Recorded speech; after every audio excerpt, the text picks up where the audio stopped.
Bueno, antes de empezar el tema que nos convoca aquí a este panel, vamos a las noticias de la semana.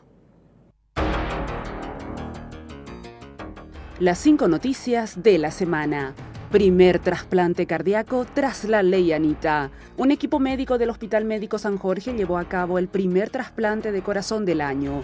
Un hombre de 44 años que padecía de una miocardiopatía dilatada fue beneficiado luego de estar un año en lista de espera. El donante era un joven de 28 años. Mañana se presentará el diputado Ulises Quintana.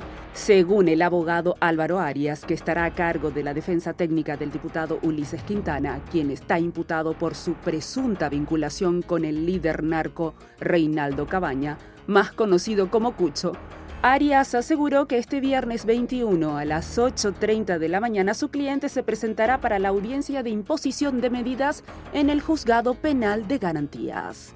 Senador Friedman pide que investiguen a Cartes. El senador Rodolfo Friedman pidió al Pleno de la Cámara de Senadores instar a la Fiscalía a que investigue al expresidente Horacio Cartes por narcotráfico, contrabando y lavado de dinero. Sin embargo, no reunió los votos necesarios para que el documento sea tratado. 1.000 paraguayos presos en Argentina podrían retornar. Más de 1.000 paraguayos que están presos en las cárceles de Argentina tienen la opción de retornar al país y quedar en libertad aquí, si así lo prefieren. Esto es por una ley del vecino país que busca aliviar la superpoblación en el sistema penitenciario. Piden juicio para ministros de la Corte. La bancada de Patria Querida de la Cámara de Senadores, con respaldo de otros legisladores de diferentes bancadas, presentó hoy en la mesa de entrada de la Cámara de Senadores una nota solicitando al presidente convocar a una sesión extraordinaria para tratar los casos de juicio político a ministros de la Corte que quedaron pendientes en el periodo pasado y que fue planteado en el año 2014. Los ministros que podrían ser enjuiciados son Sindulfo Blanco, Óscar Bajat y César Garay. Bueno, me contaba recién Graciela Barreto que pues, estábamos hablando de Manuel Fresco, que digamos el referente al que siempre invitamos durante años, y me decías que justamente lo sacaron a Manuel porque supuestamente está en edad de jubilarse, entonces lo jubilaron, digamos. No, en realidad el profesor Fresco es un ícono, nosotros trabajamos directamente con él, tenemos alianza estratégica de formación, ese hombre sabe y sabe lo que sabe, ¿verdad? Así mismo. Entonces todos esos recursos se están optimizando y nos llegó a nosotros.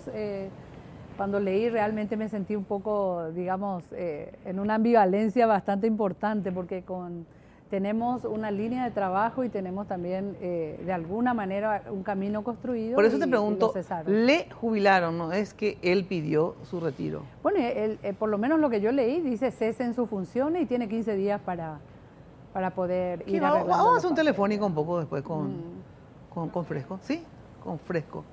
A ver sí, con Fresco primero para saber cómo fue. Bueno. Jenny nos preparó un breve...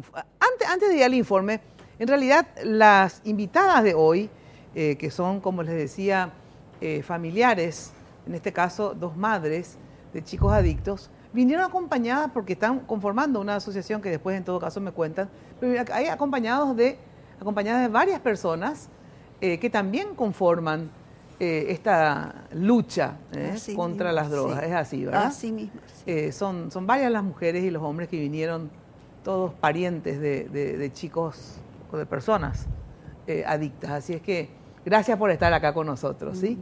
Bueno, vamos antes a un breve informe que nos hizo Jenny sobre el tema. En los últimos años, el consumo de drogas en jóvenes se ha incrementado de manera alarmante. Solo el Centro Nacional de Adicciones tiene más de 1.500 consultas cada mes y un promedio de 7 a 10 pacientes nuevos por día. Un estudio realizado entre estudiantes de colegios secundarios del Paraguay arrojó como resultado que la droga ilícita más consumida entre los jóvenes es la marihuana, seguida de la cocaína y el éxtasis. Entre los factores que inciden para el consumo de drogas, los jóvenes manifiestan que lo hacen para olvidar los problemas, por la influencia de los grupos, por curiosidad y para evadir la soledad. En lo que hace a microtráfico, la SENAT reporta que las 3 drogas más incautadas son el crack, la marihuana y la cocaína. Para el tratamiento de personas con problemas de adicción a las drogas, en Asunción, el Ministerio de Salud Pública y Bienestar Social cuenta con un Centro Nacional de Adicciones para Desintoxicación y otro preparándose en Alto Paraná. Además, existen unos 15 centros privados de tratamiento en todo el país. Por otra parte, se cuenta con 9 centros de atención ambulatoria que trabajan directamente con la SENAT y atienden en promedio a 200 personas con problemas de adicción a las drogas. Y son más de 82 los grupos de autoayuda dispersos por todo el país. Bueno, esto justamente, Graciela, quería preguntarte, ya que vos estás en una institución hace mucho tiempo, manejas demasiado bien el tema. Entre el crack, marihuana y cocaína, ¿verdad? ¿Cuál es la droga más consumida últimamente por los jóvenes en términos más masivos, digamos? El crack, marihuana. ¿verdad? Marihuana es la droga más masiva y ahora se está convirtiendo en droga de entrada para otras sustancias. El crack ya es una droga, la segunda droga más consumida, pero nuestra preocupación sigue siendo las drogas lícitas, como le llamamos, ¿verdad? Que no son nada, digamos, que tiene un efecto bastante complicado también. Primero el alcohol, que siempre sigue siendo la droga de entrada por excelencia. Claro, la más usada. 59 de cada 100 alumnos de nuestro colegio entre 12 a 18 años, Mina ya nos dice que consume bebida alcohólica y entre eso ya tenemos los consumos diarios y eso sí, siempre está presente. Lo otro que preocupa bastante son los tranquilizantes sin receta médica, porque esas sí son sustancias que cuando preguntamos dónde conseguiste por primera vez, siempre sigue siendo la casa un factor de riesgo importante. Ahí encontré la primera pastilla de mi mamá, ahí encontré la primera pastilla. ¿Los tranquilizantes, ¿verdad? ¿Para qué, por ejemplo? O sea, ¿por qué te dicen? Porque yo entiendo el crack, la cocaína, pero ¿por qué tranquilizante, por ejemplo, toman? ¿Cuál sería? Ahí hicieron un lindo informe. Me gustaría contar con ese informe para ponerlo en algún lugar también. Principalmente el tema de para olvidar mis problemas. El problema del adolescente entre 12 a 18 años puede ser desde un granito hasta el no tener un soporte familiar, ¿verdad? Cuando los chiquilines también y los papás que están aquí, las mamás que están aquí, hay un primer drama grave, es por qué mi hijo inició este proceso. Cuando encontramos ese por qué, comenzamos a trabajar realmente ese comportamiento. Y uno de los por qué es para olvidar mi problema. Entonces, los tranquilizantes, los ansiolíticos principalmente, y eso se vende con receta, y receta duplicada y alguno cuadruplicada. Y lo otro grande que tenemos son todos los tipos de tranquilizantes que en nuestro sistema médico se está usando en forma ahora, bastante uno de los más nocivos que también figura después de la marihuana, como decís, es el tema del crack, ¿verdad? El crack, la cocaína fumable o la pasta base. En Paraguay no es cocaína. Mayormente pasta base fumable que tiene mucho más precursores, que es mucho más dañino. Bueno, ese es el que se está consumiendo, es el que lleva, y según el reporte del Centro de Adicciones, es el que lleva más rápido a una enfermedad mental también, ¿verdad? O sea, queda cicatrices, pero unas cicatrices mentales feroces en el adolescente, donde el cerebro aparte todavía el que más cambia la conducta también. No, por supuesto. Por eso se llama perturbadora del sistema nervioso. Imagínate un sistema nervioso perturbado, digamos, por una sustancia, y por otro lado también que genera trastornos. O sea, la gravedad de esto es que tenemos aquí en Asunción, en área metropolitana, y cuando vos mirás el mapa nuestro de Paraguay, porque hay que tener la cabeza amplia, cuando vos mirás allá en el fondo, en el interior, ya tenemos también esta sustancia. Bueno, Rosa Blaires, vinieron acá para compartir sus historias, sus vivencias y cómo se organizaron, en el sentido, a ver, ¿ustedes son una organización o pretenden organizarse, están en ese proceso, Rosa? ¿Cómo es? A ver. Sí, buenas noches, Mina. En realidad nos estamos juntando. ¿Y cómo surge, digamos, o sea, cómo se conocieron, digamos, o sea, cómo hicieron para conocerse y juntarse? Es la primera pregunta. Yo le voy a explicar. Resulta que, Mina, es muy difícil de encarar esta situación en forma pública. creo que, ¿verdad?, es el único grupo ahora de padres y madres que nos estamos abriendo, mostrándonos a la sociedad, porque es un tema tabú. Sí, sí, sí. La mayoría quiere ocultar este problema y ocultando a nuestros enfermos no les estamos haciendo un bien, al contrario. Bueno, yo te voy a comentar de que a mi hijo se llegó a internar en 3 oportunidades en el Centro Nacional de Adicciones. ¿Cuántos ¿verdad? años tiene tu hijo? Sin decir su nombre, ¿cuántos Sí. años tiene? Actualmente 20. 20 Él empezó años. a los 14 aproximadamente. Empezó a los 14. Sí. Sí. ¿Vos te diste cuenta ya, a los 14 más o menos ya, te diste cuenta que él había empezado con las drogas? No, Mina. Es una situación, por eso quisiera explicar este tema, porque es demasiado difícil, primero, de aceptar. Claro. Es muy difícil, porque uno no puede asimilar, de repente no quiere creer también, ¿verdad? Entonces hay ciertas cosas que te van indicando, por ejemplo, el cambio de carácter, el cambio de comportamiento, ya no quieren estudiar, se vuelven agresivos, rebeldes. Sí. Entonces uno se pregunta, ¿qué pasa acá? Yo, por ejemplo, siempre fui una mamá demasiado sobreprotectora. Yo también en un momento de mi vida hice un mea culpa, ¿verdad? De que quizás haya sido ese el problema. Todo me indicaba, inclusive llegué a tener problemas con mi marido por culpa de eso, porque siempre las mamás somos más permisivas en todo sentido, ¿verdad? Quizás él haya tenido razón, ¿verdad? En todo, ¿verdad? Pero es diferente el sentimiento de una madre. Claro.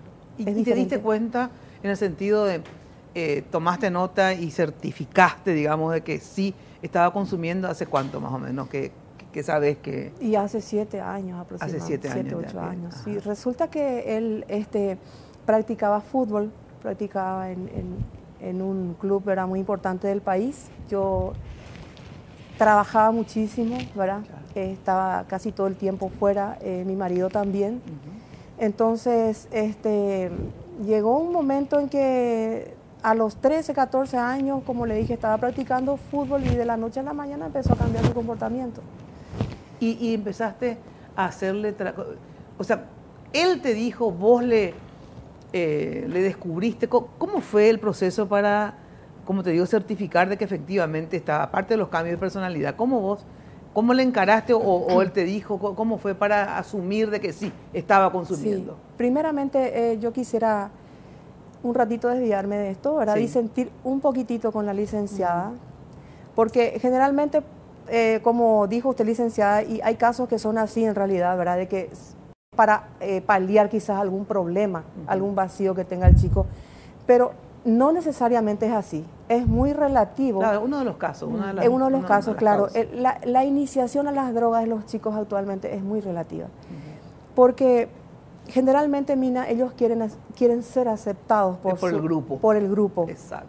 Por los chicos, por los compañeros de colegio, todos los otros por los chicos de su edad. Entonces, él le hacen bullying, sí, se queda. Sí, claro. Él es el bobo de la película, más o menos. Sí, no, el bobo es lo más suave que le dicen. Le tratan de...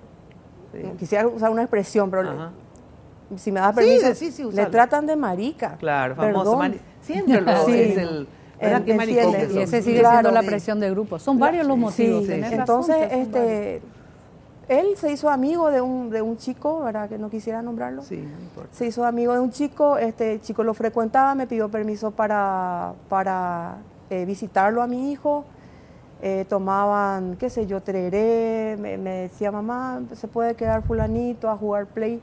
Sí, no hay problema. Entonces, él es un chico, sus padres son excelentes, ¿verdad?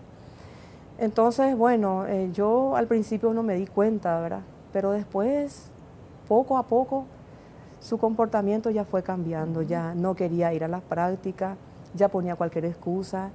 Después ya supe de que no llegaba al colegio, ya no quería estudiar. Cuando le empecé a presionar un poco más, ya se escapaba por las noches, por la ventana. Y ahí ¿Y qué consume tu hijo? Él llegó a consumir de todo, Mina. De todo. De todo. No, yo no quiero ocultar nada absolutamente porque porque para algo ya estamos acá y estamos encarando este problema. Ahora, qué valientes que son ustedes. Sí. Quiero felicitarles a todas ustedes, a las que están allá en la platea, digamos, y los que están acá, porque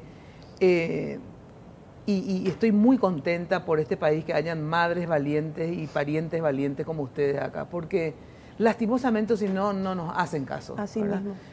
Yo estoy de verdad solitariamente prácticamente insistiendo con que este debe ser uno de los máximos problemas que tiene que encarar salud pública, ¿verdad? Y sin embargo, si uno se fija en el presupuesto, ¿verdad?, que tenía el doctor Fresco, ¿verdad?, y si nos fijamos en la cantidad de camas, el doctor Fresco me invitó y toda la inauguración me dijo, gracias a tu presión y a que sos re rompebola, y porque es cierto, al doctor, al ex ministro Tony Barrios, ¿verdad?, 100 veces le hice sacar el compromiso al aire y finalmente se hicieron más camas, pero después encima, si bien hubo más camas, no hay profesionales. No habían profesionales para atender. Eso significa porque hay bajo presupuesto, obviamente, ¿verdad? Entonces, de verdad, quiero primero de todo decir que son muy valientes por asumir el problema, porque a partir de ahí, efectivamente, únicamente vamos a tener alguna esperanza de solución. Así es que felicitaciones por la valentía de ustedes. Yo hice una invitación pública en una oportunidad. Resulta que mi hijo tenía una novia, entonces ellos tenían algunas diferencias. Su ex consuegra no estaba de acuerdo con la relación y le hicieron una denuncia pública a mi hijo por violencia y a mí también. Entonces yo tuve que ir a hacer mi derecho a réplica. Entonces fue en ese momento que yo aproveché para hacer esta invitación pública. Claro. A las madres, a los padres que quisieran unirse conmigo, ¿verdad?, para poder hacer una coordinadora, una organización de padres, porque justamente ¿Y nadie dónde, está haciendo... ahora que la gente te está escuchando, ¿dónde o junto a quién, o tienen ustedes una página o algo para que otras madres, otros parientes, porque sé que hay tíos o tías también ahí? Los que están ahí toditos son papás y mamás de adictos. Sí, pero creo que había uno que me dijo que era el tío algo, pero ¿verdad? Ahí está, viste, una tía. Sí. Que me parece sensacional que el resto de la familia se involucre también. Sí, ¿Dónde los encuentran? O sea, ¿tienen un lugar, un teléfono, una página? Pueden llamar a mi número al 0983-631-192. ¿631? 192. 191. ¿Tienen una página o algo ustedes? Todavía en Facebook, Hasta el Último Suspiro. Ah, se llama Hasta el Último Suspiro. Sí. Bueno, en tu caso, Máxima, sos madre de dos chicos adictos. Adictos. Sí. ¿Cuántos años tienen tus hijos? Y 25 y 29 años. 25 y 29. Sí. ¿Son solteros todavía? Los dos solteros y son los únicos dos que quedaron conmigo en la casa. ¿Por qué? Porque las tres nenas se casaron y se fueron. Sí. Están los dos chicos y los dos viven contigo todavía. Y los dos viven conmigo, sí. ¿Desde hace cuánto vos crees que ellos son adictos? Bueno, más o menos? Uno me dice de hace 4 años. Sí. El otro vino de la Argentina, el padre me lo manda porque estaba ya metido en el crack. Él está ya con una depresión mayor. ¿El más grande o el más chico? Menor. El menor. No trabaja, hace 4 años que lo tengo en la casa. Tiene 3 entradas de internación en el centro de adicciones, pero está muy bien, sí. Pero ya está un poquito fuera de la sociedad. Entiendo. Para trabajar ya está un poquito ya lastimado, digamos, en una palabra, para no decir otras palabras más crueles, ¿no? Y destruye mucho la droga, destruye. Ellos esencialmente consumen crack, consumían crack. No, están con cocaína.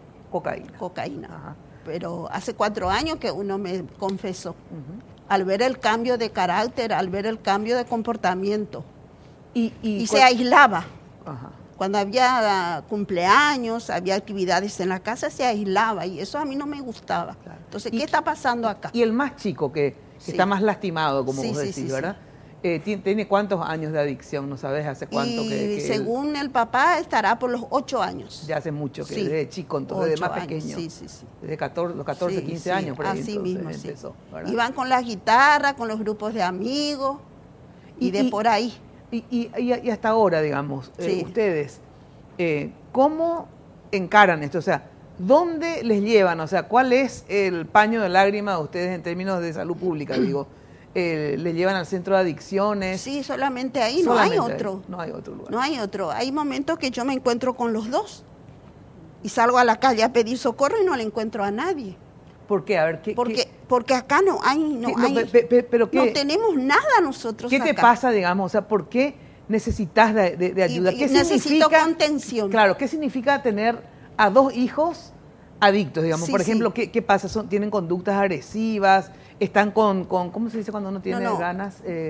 Están con la ansiedad. Claro, con la ansiedad.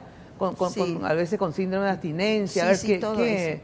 Y ellos ya no son los chicos que uno los cría. Ellos ya son otras personas.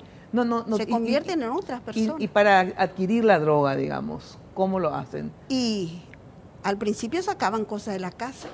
El otro trabaja todavía sirve a la sociedad. Por eso es rescatable. Porque acá hay muchas etapas, van quemando etapas. El otro está lastimado, es porque ya, ¿en qué sentido, digamos, no puede más trabajar? Necesita más rehabilitación. Porque con irse al centro de adicción 20, 25 días, vuelven a caer. Claro. Es lo que yo digo como madre y lo que estoy viviendo en mi casa.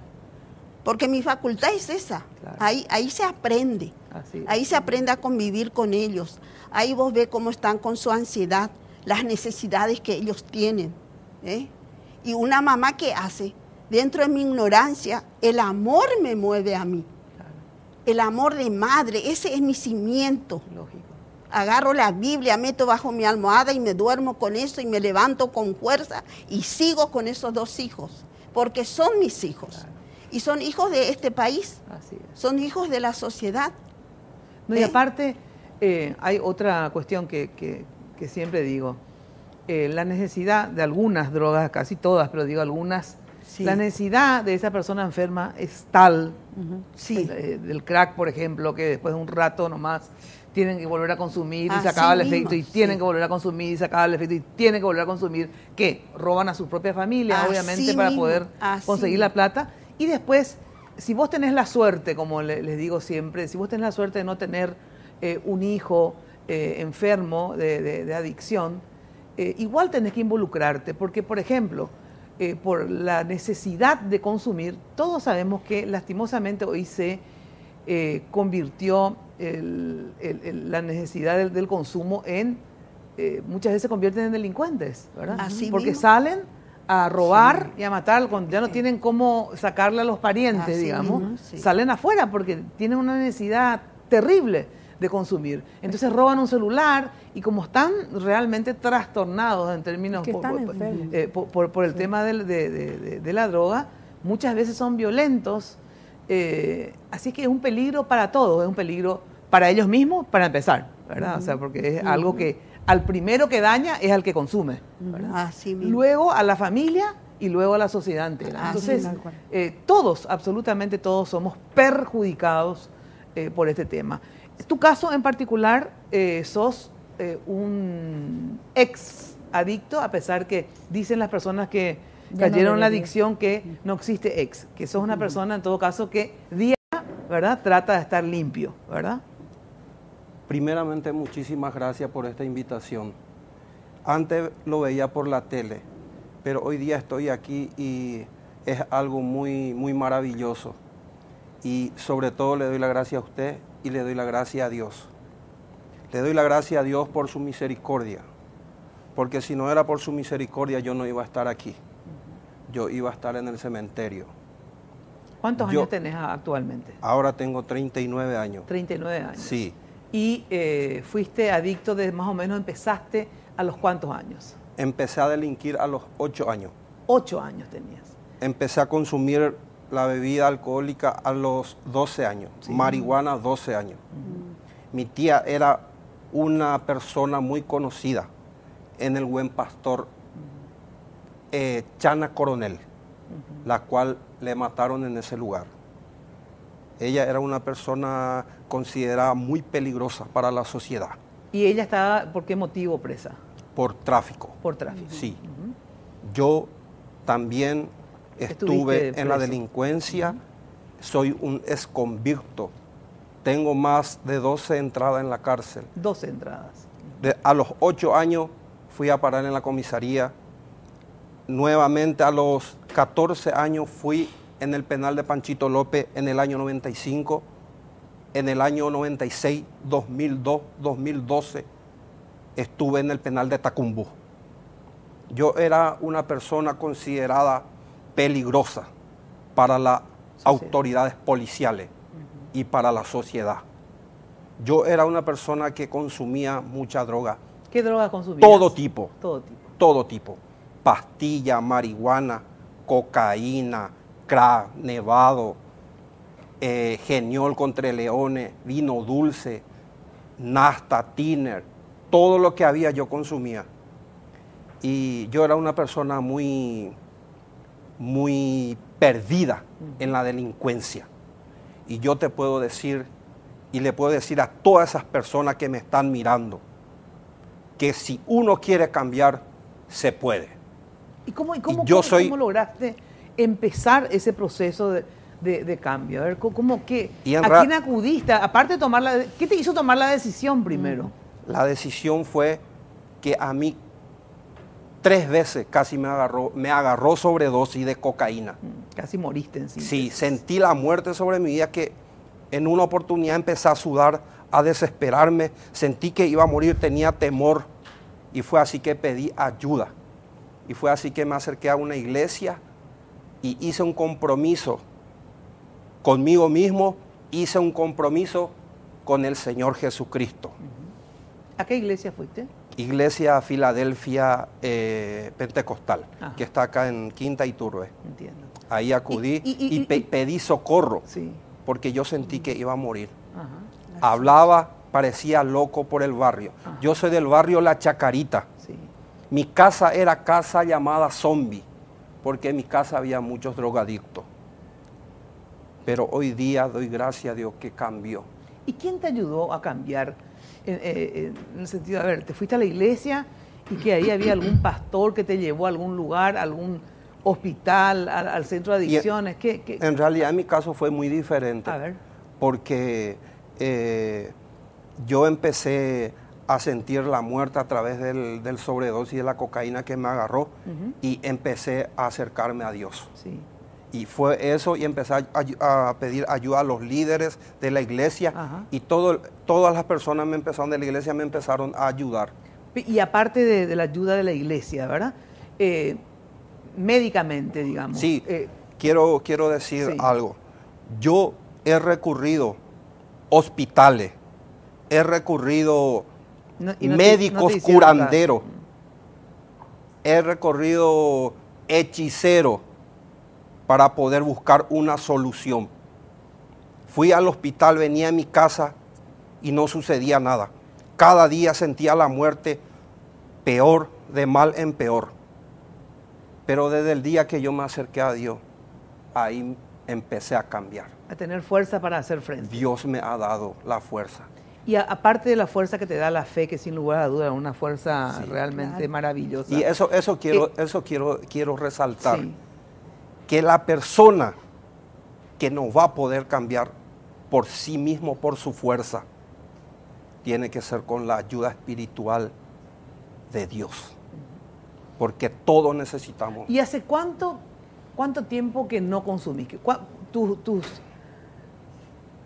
Tus plazos, digamos, ¿hasta cuánto se alargaron? Un día que tomé un compromiso y le dije a mí, el finado padre, nadie me creía, le dije, cuando me agarró sobredosis, le dije, papá, nunca más voy a consumir droga, nunca más voy a fumar cigarrillo, ni voy a tomar bebida alcohólica. Hoy te digo, le dije, mi papá me miró, nadie me creyó, está loco porque yo era una persona viciada a la marihuana, que yo no fumaba así en porro, yo fumaba en pipa, porque ya no me contentaba nada. Y si yo no fumaba... Pero ¿cómo hiciste para dejar y no tener síndrome de abstinencia? Y sí, fue un proceso muy largo, muy doloroso, muy de a poquito. ¿Y cuando tenías muchas ganas, que igual consumías un poquitito? No. Yo desde el momento que tomé el compromiso, dejé. ¿Y cómo hacías cuando tenías ganas? ¿Qué hacías? Y me iba a la iglesia y pedía ayuda. ¿Y ellos pedía socorro pedía yo. Sí. Y físicamente, digamos, se puede, después de tantos años de consumo, como estás contando, que hasta querosén tomaste, ¿verdad? Sí. Yo estuve en el penal del Panchito López. Sí. De tanto ¿Pero y cuánto hace que no consumís nada? Y hace varios años. Ah, años ya hace. Yo no solamente consumía, distribuía también. Distribuías también. Sí. Claro, por eso tuviste por preso. eso es el motivo que yo estoy aquí, para ayudar a estas madres que están aquí. Porque yo era una persona muy perdida. Y es por eso que me subo al barco de estas madres que están aquí, para ayudar en lo que sea. Hoy día estoy visitando en las cárceles. Ah, estás haciendo visitas. Estoy visitando en las cárceles a esas personas. Yo soy una persona muy conocida en el tema carcelario, porque yo estuve. Claro. Y hay muchas personas que me conocen. Estoy visitando, estoy ayudando. ¿Y hoy la iglesia te sigue ayudando? Sí. Sí, me siguen apoyando. ¿Seguís yendo a la iglesia? Sí, estoy. Porque siempre que dicen las personas que han sido adictas y que han dejado, siguen en su lucha, que sí o sí se necesita una contención permanente, casi de por vida. Algunos buscan en una iglesia, ¿verdad? Otros se lo dan médicamente, ¿verdad? Inclusive acá me está la hermanita Regina justamente suele decir, la hermana Regina está que es una enfermedad crónica. Crónica significa que cuando te agarró es para toda la vida y hay que lucharla todos los días, ¿verdad? Y a veces hay recaída. Él no lo tuvo todavía, pero tuvo la contención de un grupo que actuó inclusive como un grupo de autoayuda. Y encontró eso en la iglesia y eso es fabuloso. Yo estuve hablando con el pastor, con ellos hoy a la entrada, y definitivamente hace una contención bastante interesante. Qué maravilla la iglesia. ¿Cómo se llama la iglesia, repetí? Filadelfia Pentecostal, que está acá en Quinta Avenida Iturro. Tenemos nuestro anexo que está en el barrio Chacarita, donde estamos ayudando a muchas personas adictas, de los cuales ahora 2 personas me acompañan aquí, que es Héctor Villasboa y el hermano Sergio Gene, que eran personas perdidas en el crack. Ellos son testigos del poder de Dios, que están aquí sentados allá. Y yo puedo decir que sí se puede, sí se puede, y más si recibimos una ayuda. Bueno, y en términos de tu familia, digamos, o sea, vos, si bien contaste que estuviste tantas 12 veces preso, y ¿lograste vos formar en algún momento una familia? O sea, tenés hijos, digo, sí. Esposa, novia. Doy gracias a Dios del momento que yo fui a la iglesia. Dios me regaló para mi señora esposa, soy casado, me regaló para mi hijo, tengo 2 hijas. Hoy día tengo mi familia. Qué maravilla. Soy feliz. Qué maravilla. Hoy soy feliz. Bueno, antes yo buscaba la droga, pero ahora estoy sano, natural. Bueno, de verdad que qué lindo testimonio. Quiere decir verdad. que sí se puede, porque haber puede, llegado. Se puede. Por eso es que, porque de repente me imagino que la gente que está en esa situación dice, no voy a poder sin... Porque la misma persona que consume intenta varias veces dejar y no puede, ¿verdad? Entonces, qué bueno tener un testimonio de alguien que llegó a ese extremo de consumir lo que encontraba, ¿verdad? Sin embargo, que está limpio ya desde hace años, ¿verdad? Quiere decir que se puede, porque si se llegó a este extremo y pudo, se puede. es cuestión de intentarlo, de buscar la ayuda necesaria. Vamos a una brevísima pausa y enseguida continuamos. Sobre todo encarar también con ustedes qué es lo que ustedes pretenden, por qué están acá, en el sentido, qué organización, hasta qué grado ya están organizados y qué es lo que quieren, una ley, quieren presupuesto, quieren lugares de, ¿cómo que se llama? De rehabilitación, etcétera. Me dicen luego de la pausa. Para el tiempo, estamos luego en el próximo bloque con el tema de los trasplantes. Y el caso ahora de Brunito, que es otro, aparte de la ley, que Anita, que motivó el cambio en la ley. Espero que también Brunito sea un ejemplo para motivar ciertas reformas que deben hacerse, creo yo, a la ley nuevamente. Bueno, a ver, ustedes, las madres, Rosa, están conformando esta organización que se llama Hasta el último suspiro, ¿verdad? Sí. ¿Qué les falta para ser una organización plenamente conformada, digamos?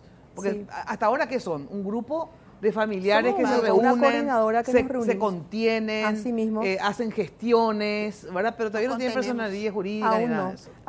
Yo quisiera hacer una invitación, ¿verdad? A todos los padres que están sufriendo de este flagelo en sus casas, que me llamen, que puedan unirse a nosotros, porque como yo siempre digo, simplemente tener buenas intenciones no basta. Claro. Hay que tener la suficiente fe y perseverancia para seguir golpeando puertas, por el bien de nuestros hijos y los hijos del prójimo. Quizás a mi hijo yo no lo pueda salvar, Pero esto que quede como un legado para salvar a muchos hijos, de muchas madres que están sufriendo en silencio en sus casas.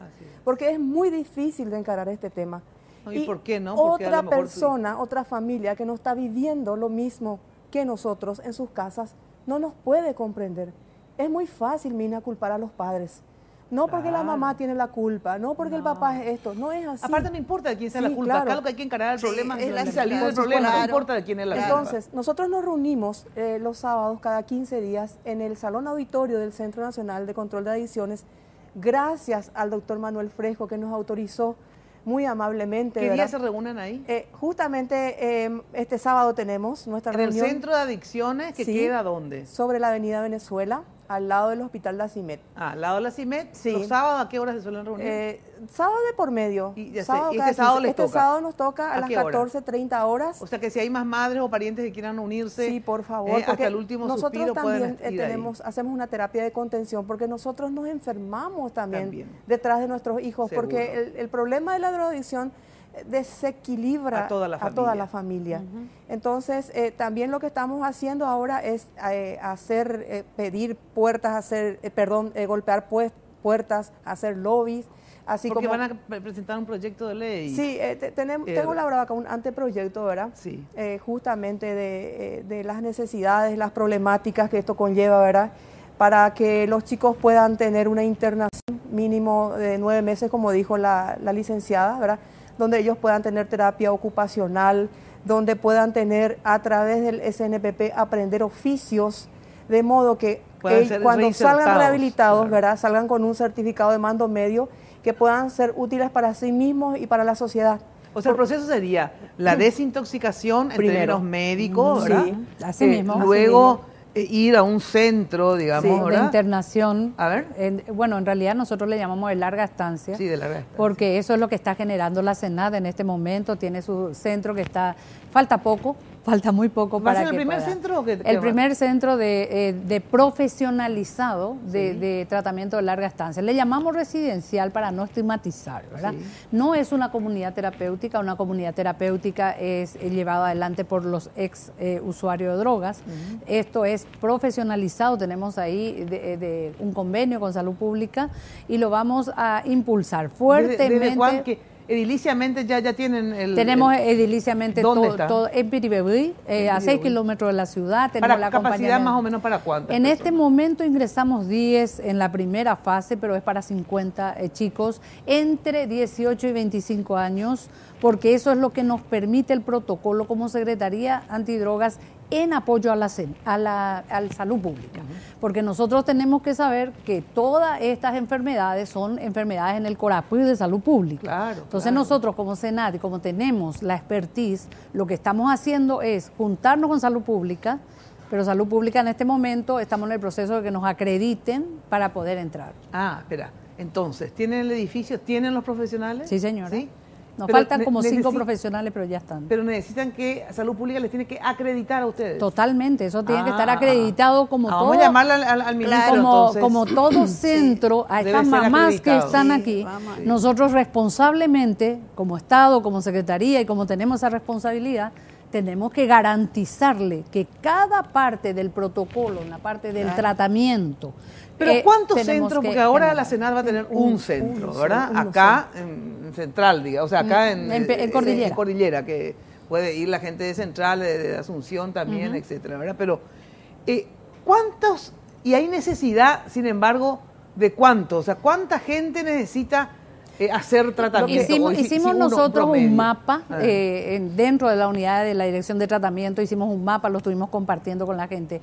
Las unidades de desintoxicación programada, tipo centro digamos centro de adicciones, no más de 4 se necesitan en este país, porque esas son, digamos, unidades donde van 28 días.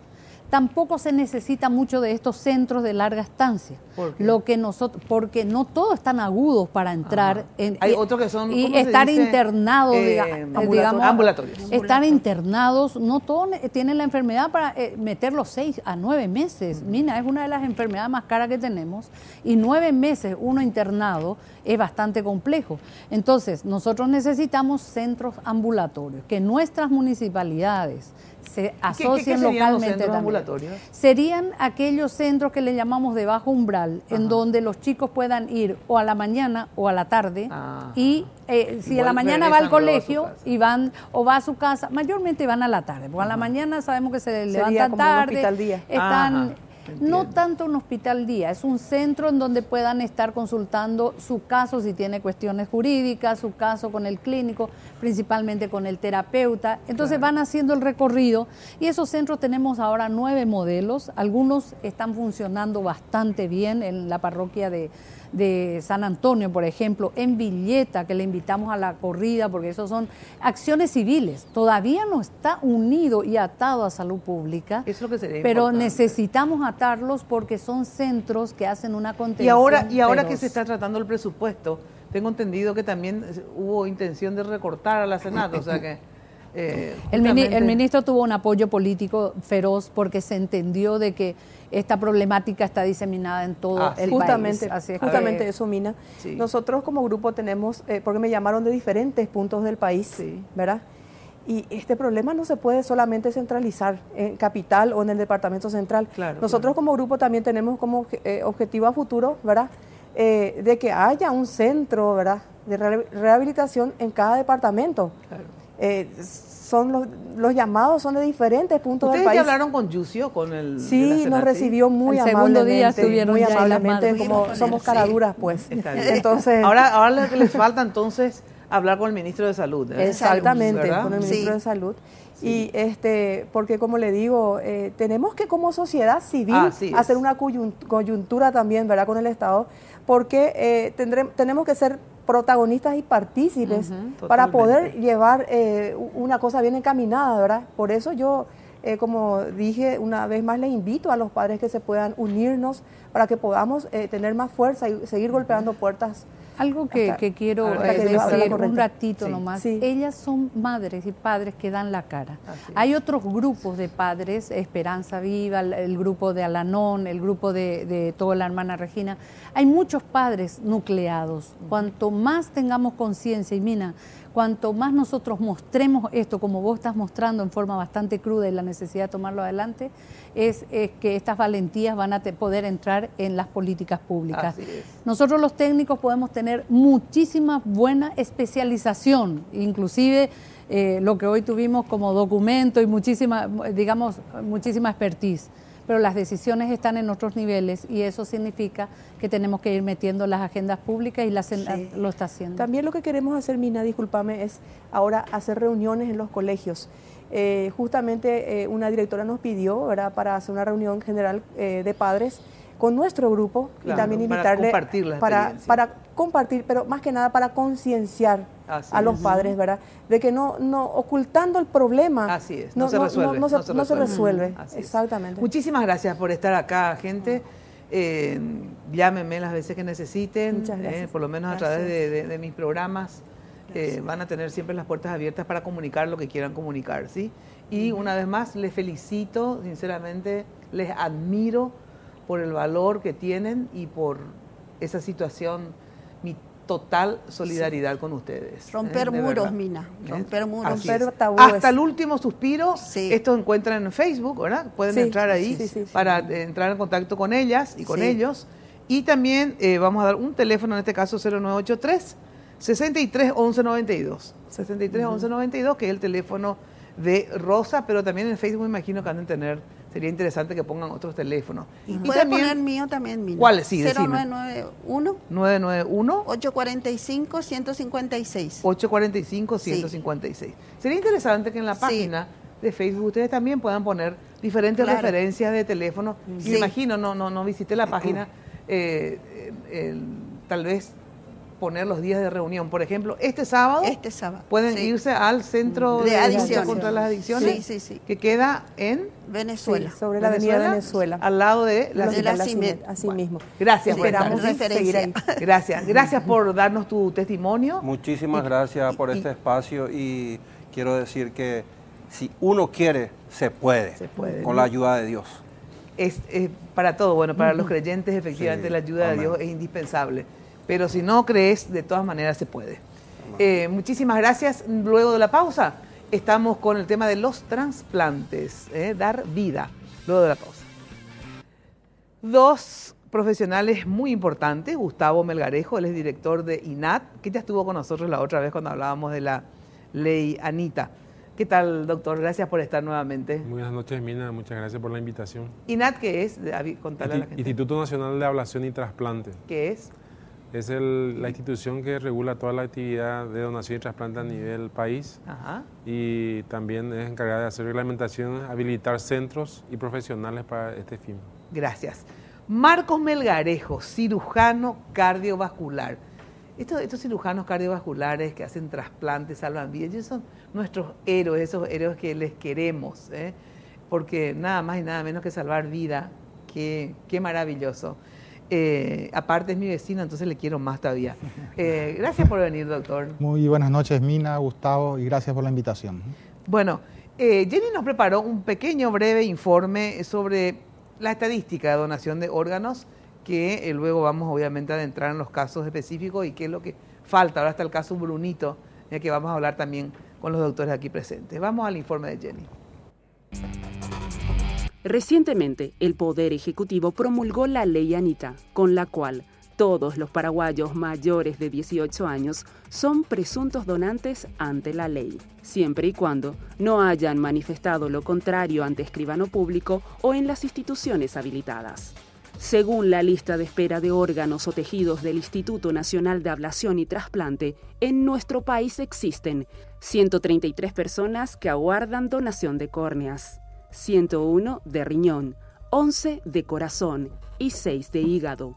En total, 251 pacientes esperan con ansias recibir una donación de órganos para seguir viviendo, de los cuales 27 son niños, 8 necesitan tejido de córnea, 13 riñón y 6 niños precisan corazón.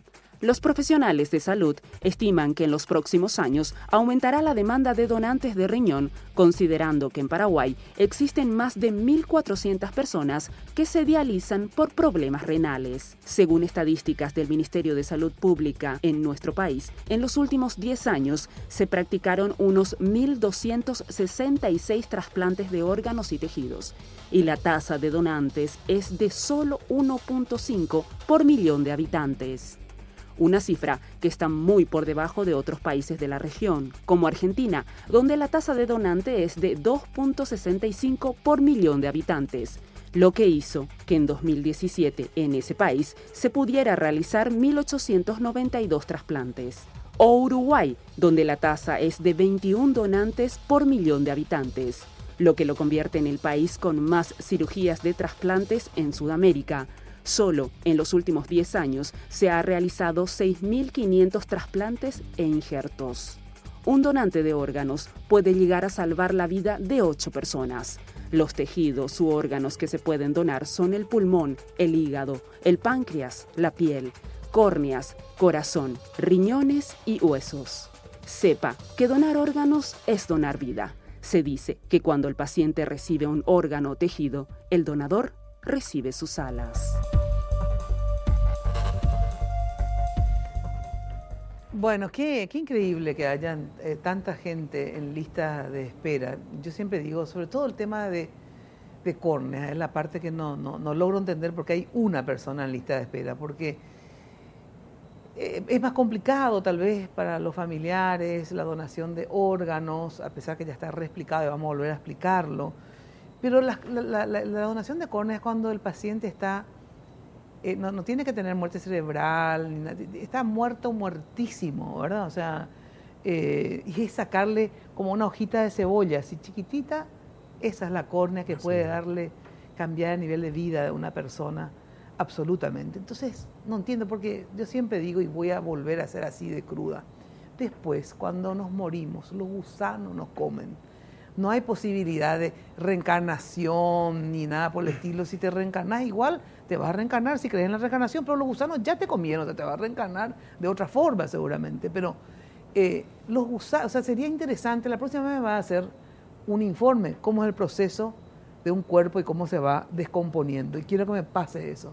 Que en vez de donar y vamos a pasar gente que recibió un órgano y sigue viviendo y otro que se está pudriendo en el cementerio, ¿verdad?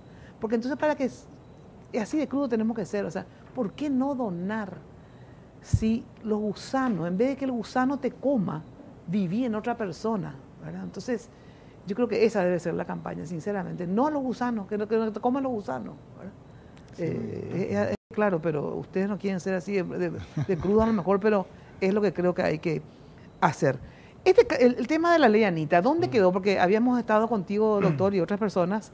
¿En qué estadio está la ley Anita? Ahora está en la etapa de reglamentación. De reglamentación. Sí, hoy justamente ya se aprobó, ya se... ¿cómo se dice cuando el presidente...? Se hizo el se promulgó, ¿verdad? Claro. Ahora se debe reglamentar. Reglamentar. A ver, la ley Anita, en dos palabras, decirle a la gente en qué consiste. Básicamente es una ley en la cual se crea un registro de oposición. También se crea una red de coordinación de trasplantes a nivel país. Se inserta en la educación en todos los niveles del sistema educativo nuestro, el tema el proceso de la donación de los trasplantes. También se crea una fuente financiera para la cobertura del costo de los trasplantes, que es muy costoso, de manera que cualquier paraguayo, independiente de su nivel socioeconómica, puede acceder tranquilamente a cualquier tipo de trasplante, lo cual es sumamente importante para esto. Y lo otro que se cambió muchísimo, que es que todos somos donantes, a no ser que manifestemos... Claro, esté registrado la oposición. La oposición, de que no quiero ser donante. Claro, en ese caso la ley es muy exigente porque si alguien está registrado, uno de los artículos prohíbe categóricamente que se le pueda ni siquiera tocar el pelo, para exagerar, pero así mismo es. Entonces, hoy ya todos, por suerte, somos donantes. Entonces, por ejemplo, los familiares ya no se van a poder oponer a que se haga.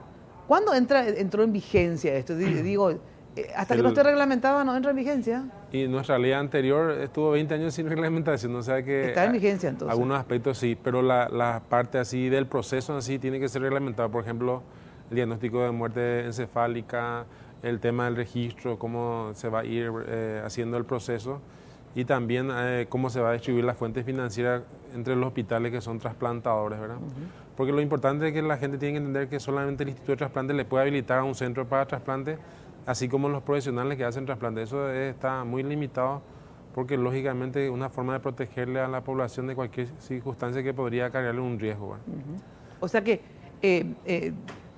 ustedes, o sea, hoy día cuando se hace un trasplante, tiene que estar certificado sí o sí por el INAT. Por INAT. Sí o sí. Sí o sí. Sí, son 2 años para los establecimientos y 4 años para el profesional médico. Entiendo. O sea, si ahora hay un chico que necesita un corazón, ¿verdad? Tiene muerte cerebral una niña, un niño, ¿verdad? Y los padres van a donar los órganos porque así la ley lo dice, de hecho, ¿verdad? Los menores los menores necesitan el permiso de los padres, perdón. Sí, los menores. Vamos a poner, para facilitar, un caso de un adulto de 20 años, fallece alguien, tiene muerte cerebral, se va a hacer el trasplante. Así mismo. No es que directamente el médico de ese hospital tiene que avisar, hay alguien con muerte cerebral, ustedes tienen que verificar el protocolo a ver si realmente es así, claro, ¿verdad? Sí, así mismo. Y ahí recién ustedes, INAT es el que dispone de que se pueda hacer. Así mismo. Y ahí recién entran los profesionales a hacerlo. Claro, hay un médico que es el que le llamamos coordinador o procurador, porque ese hace la gestión en el tema de evaluar a ese donante y decir el corazón está en condiciones, el riñón está en condiciones, el hígado está en condiciones. ¿Por qué? Porque la evaluación es órgano por órgano. O sea, yo puedo de repente validar el corazón y el riñón, pero el hígado digo, no, este no está en condiciones. Por eso que el que hace ese trabajo es un experto. ¿Y tenemos porque lógicamente, ¿cuál es el riesgo? Ah. Sí, son 12 médicos que se formaron en el exterior, solamente que la mayoría no están insertados en el sistema porque nuestro sistema es un poco especial en el sentido que no es que vos terminás una maestría o algo y ya directo entras a una determinada actividad. Y eso es lo que nosotros estamos buscando, porque en realidad no tiene sentido invertir tanto en tiempo y en recursos en un profesional que está altamente cualificado. ¿Y por qué no está inserto? No entiendo. Y porque generalmente a veces el sistema como no le inserta, ya esa persona se dedica al privado, por ejemplo, ya no. Porque esto es muy desgastante. Es muy desgastante. La persona que hace ese trabajo puede estar un día metido en el hospital porque es la persona que justamente le da el semáforo al equipo. Entonces dice, bueno, está amarillo, verde ahora, y le llama a cada equipo Le llama al equipo cardíaco, al equipo hepático, a los equipos de riñón, a los equipos de córnea, a los equipos de hueso también ahora ya está inserto. Y estas personas son itinerantes, o sea, estos 11, no es que están, trabajan en un hospital. Esos son los que se hicieron la maestría, Ya pero sé. de eso solamente 2 tiene el INAC.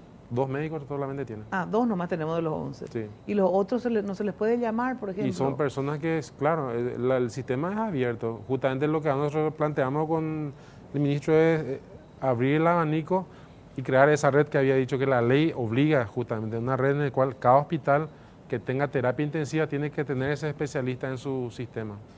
Vamos al otro informe sobre específicamente donación de corazón. Alberto tenía una vida plena, una esposa cariñosa, 2 hijos maravillosos, una carrera ascendente en la función pública, era amante de los deportes, lo que se dice un basquetbolista apasionado. Hasta que en el 2011, los médicos le diagnosticaron una miocardiopatía dilatada cuya única alternativa terapéutica era un trasplante de órgano. En septiembre de 2017, ingresó a la lista de espera por un corazón que pudiera devolverle la expectativa de vida. Alberto, de 44 años, de profesión economista, tuvo que acogerse al retiro voluntario en la ANDE, en donde se desempeñaba en el área de gerencia financiera. Para diciembre del año pasado, su estado se tornó crítico, por lo que su familia inició la campaña Un Corazón para Alberto, apelando así a la solidaridad de la ciudadanía. Finalmente, después de meses y en el momento justo, el corazón para Alberto apareció. El domingo se convirtió en el primer paciente de trasplante cardíaco en este 2018. La operación se realizó en el Hospital San Jorge y duró más de 4 horas. Alberto se encuentra evolucionando favorablemente, por lo que será dado de alta de la unidad de cuidados intensivos. El donador fue un joven de 28 años de la zona de Caaguazú, que falleció a causa de un accidente de tránsito y que en vida había manifestado su intención de ser donante, voluntad que fue respetada por sus familiares. Los demás órganos del joven fueron trasplantados a otras personas que estaban en lista de espera del Instituto Nacional de Ablación y Trasplante. Uno de los médicos en realizar la compleja cirugía de trasplante de corazón a Alberto fue el doctor Marcos Melgarejo. Él es egresado de la Facultad de Medicina de la Universidad Nacional de Asunción. Se formó como cirujano cardiovascular en el prestigioso Instituto del Corazón de São Paulo, en Brasil. Cuenta con una amplia trayectoria a nivel nacional como profesional médico. Fue jefe y fundador del Servicio de Cirugía Cardíaca del Hospital Pediátrico Acostañú. Además, jefe y fundador del Servicio de Cirugía Cardíaca del Instituto Nacional de Cardiología Hospital San Jorge. También se desempeñó como director del Programa de Trasplante Cardíaco Pediátrico y de Corazón Artificial del Hospital Pediátrico Acostañú. Se ha encargado del Programa de Trasplante Cardíaco del Hospital San Jorge. En 2012 realizó el primer trasplante cardíaco pediátrico en un hospital público. En el año 2016 realizó el primer trasplante cardíaco en adultos en un hospital del Ministerio de Salud. Actualmente se desempeña como director general del Instituto Nacional de Cardiología, más conocido como Hospital San Jorge. Está casado con la oftalmóloga Gloria Fátima Brites. Tienen 2 hijas, María Cecilia de 11 años y María Constanza de 8 años. Bueno, qué historia. ¿Cuántos trasplantes ya hiciste, doctor, de corazón? Es lo más complejo, porque sí. Vos haces otras cirugías también, ¿verdad? Así mismo. Nosotros dimos los primeros pasos en el Hospital Pediátrico Acostañú, abriendo como un sueño, ¿verdad? Porque veíamos un enorme número de niños con problemas del corazón que no tenían respuesta, ¿sí? Empezamos a hacer cirugías complejas, las cosas iban bien, y en 2012 hicimos el primer trasplante y hasta hoy día llevamos 10 trasplantes hechos en el Hospital Pediátrico Acostañú, trasplante de corazón. De niños en este caso. Solamente de niños. Solamente de niños en la Acostañú, ¿verdad? Sí. Y ¿Desde 2012? Hasta ¿Cuántas? ahora. 10 de trasplantes de niños. ¿Y ahora también? Y en adultos, Sí. después hemos abierto el servicio de cirugía cardíaca en el Instituto Nacional de Cardiología, que es un servicio más nuevo, tiene 4 años, y Alberto es el tercer trasplante de corazón. Y los 3, Alberto, la noticia es que hoy estaría saliendo a la unidad de cuidados intensivos y los otros 2 están con una vida prácticamente normal, ya a 2 años del trasplante. Qué sensacional. Ahora, ¿qué porcentaje de los trasplantes de corazón, ¿verdad? Sí. De lo que vos sabés en nuestro país, ¿cuántos ya se habrán hecho en nuestro país? ¿Tenés idea más o menos? ¿Vos sabés, ¿Vos Gustavo? hiciste? 24. ¿Cuánto? 24. Ah, de los 24 vos hiciste luego 10 más 3. De 24 vos hiciste 13. Así mismo. Ah, Así que la mitad del trasplante hiciste vos. Así doctor. mismo. Bueno, y de los 24 entonces, ¿cuántos sobrevivieron al trasplante, digamos? Y eso varía de paciente a paciente. Sí, El que pero más o menos tiempo vivió, justamente falleció el año pasado, que tenía 18 años. 18 años. Nosotros tenemos una estadística muy alta. importante. 18 nosotros tenemos lo que se llama 90% de sobrevida Ah, no, inmediata. Ajá. ¿Qué significa? Que de los 10, 1 falleció Uno falleció. Sí. y 9 vivieron. La sobrevida tardía va cayendo. Hoy tenemos 50% de sobrevida con un seguimiento de 6 años. Y eso Bueno, es, pero vivió 6 años más. claro. Claro. Y los pacientes adultos, tenemos ya 2 años de trasplante y están en perfectas condiciones, ¿verdad?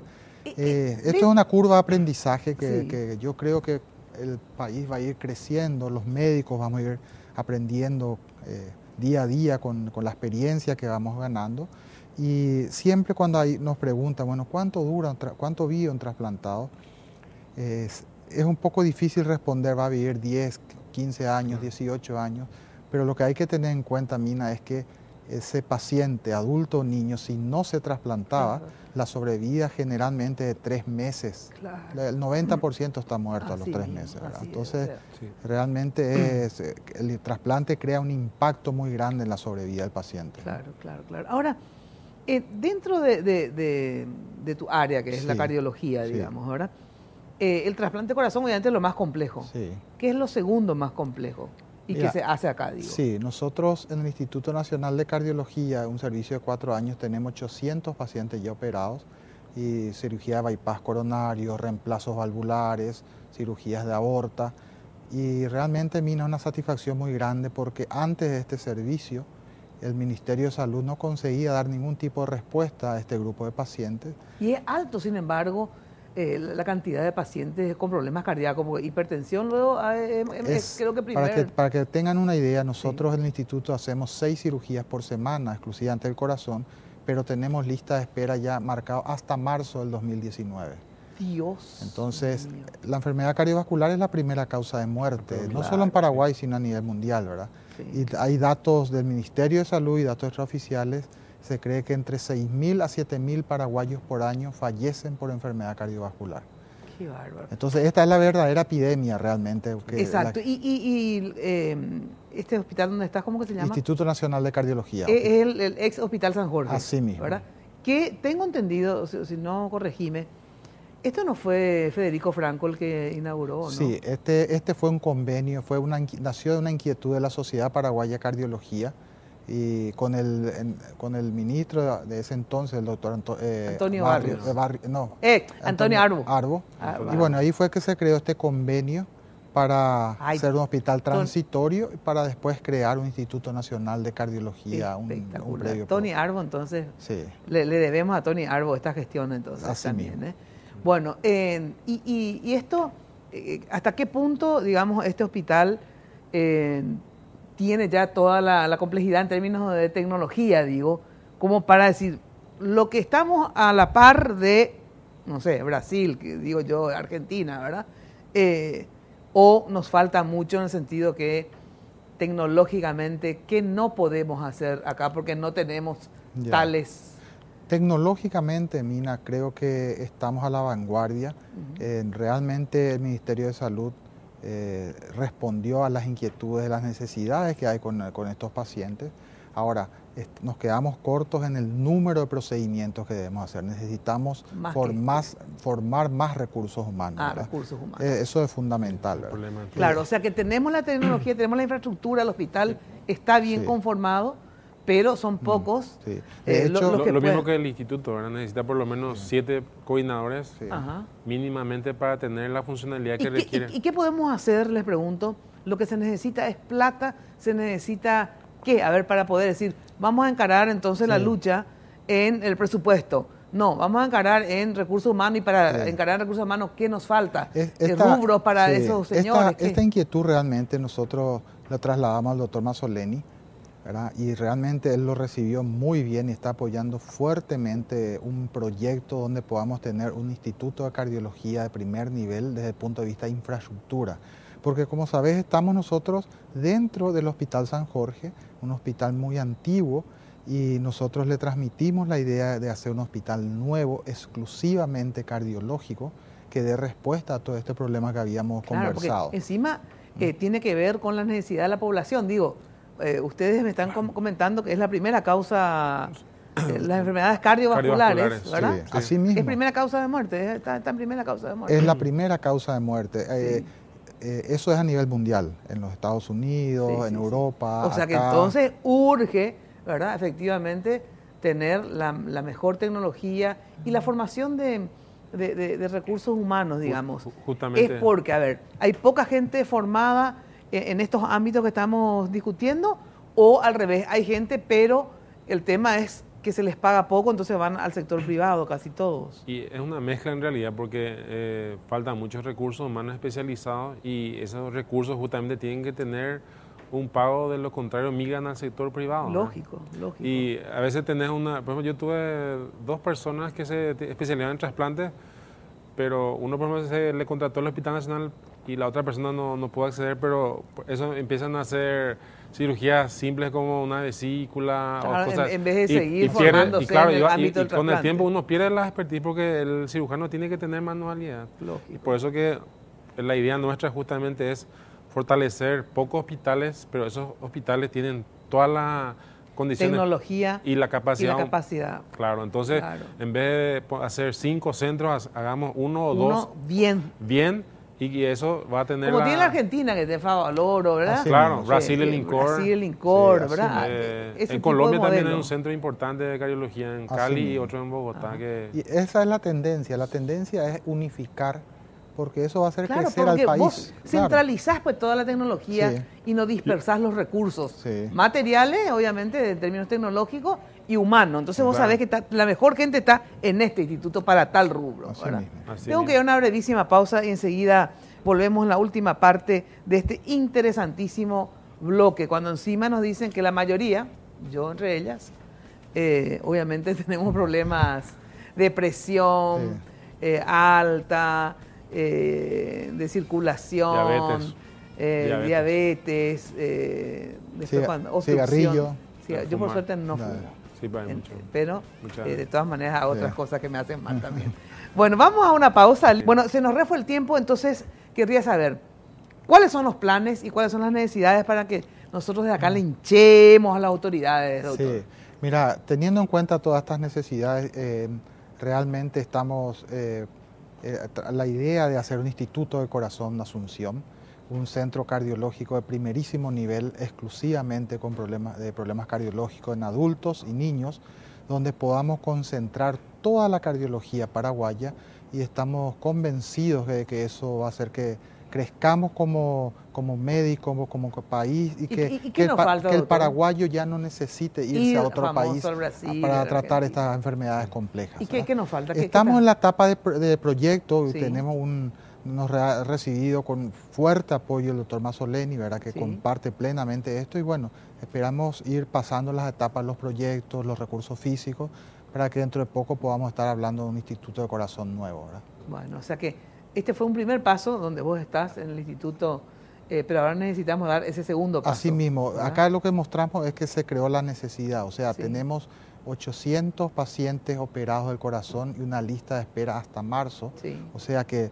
y el paciente que requiere una cirugía del corazón no puede esperar tanto, muchos de ellos van a fallecer en la espera, y es algo que tenemos que revertir. Tenemos la obligación como país de revertir eso. Contá conmigo y con nosotros para poder hincharle, así como le hinchaba a Tony Barrios con el tema de las adicciones.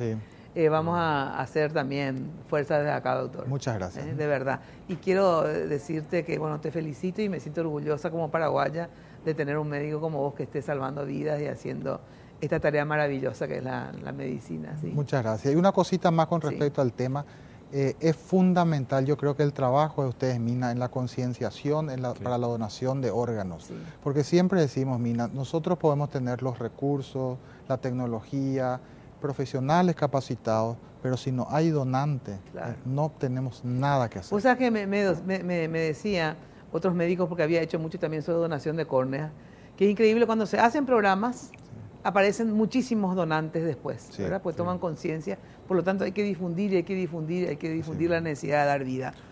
Doctor, lo que quieras. Un ejemplo de lo que pasó este mes, ¿verdad? Ya vamos por el tercer donante de órganos. Y si el efecto Anita. Si llegáramos a tener un donante más va a ser un récord. Nunca hubo 4 donantes en un mes en la historia del país. 4 donantes en un mes, récord. Y yo creo que es efecto Anita en el sentido de que como todos los medios, o no sé todos, pero muchos le hemos dado difusión al tema de la donación de órganos, entonces la gente entra en conciencia. Y sobre todo lo importante es que confíe en el sistema, ¿verdad? Porque gran parte de esto es la credibilidad y la confianza, porque si la gente no cree, lógicamente que no existe donación y tampoco es un círculo vicioso que nosotros nunca deberíamos entrar. Sí. Y justamente las instituciones, eso es lo que pregona, la transparencia y la accesibilidad a las personas. No puedo dejar de tocar el caso de Brunito, ¿verdad? Que es el nuevo caso, donde qué maravilla. Y yo te decía, doctor, en la vez anterior, pero ¿por qué si alguien quiere donar, verdad? No va a poder, y no el problema de tráfico de órganos, eso no es tráfico, es un chico que, digamos, su familia no tiene muchos recursos para decir que está queriendo comprar. Entonces digo, yo creo que otra vez, vamos a ir perfeccionando, así como la ley Anita es una perfeccionar el sistema de donación, tenemos que poner la posibilidad de que si uno voluntariamente quiere donar a alguien, aunque no sea su pariente, porque ahora solamente se acepta entre parientes o hacer el cruzamiento, ¿verdad? O entre parejas que tengan 3 años de relación o que tengan 2 años y un hijo. No puede ser, porque si uno quiere donar y es amigo o lo que sea, tiene que poder hacerlo, doctor. Tenemos que hacer ¿Qué se va a hacer con Brunito ahora, por ejemplo? No, y lo primero que hay que ponerle en condiciones para entrar en lista de espera. Exacto. Él no está en lista de espera. Y segundo, justamente es responsabilidad del profesional, una vez que cumple las condiciones médicas para ser trasplantado, incluirlo en la lista o la opción del donante vivo, que en ese caso, según la ley, tendría que ser un familiar, pero supongamos que sea una excepción, ¿verdad? Y en la excepción hay un proceso, un filtro otra vez que se establece para evitar cualquier tipo de... ¿Pero se puede hacer excepciones?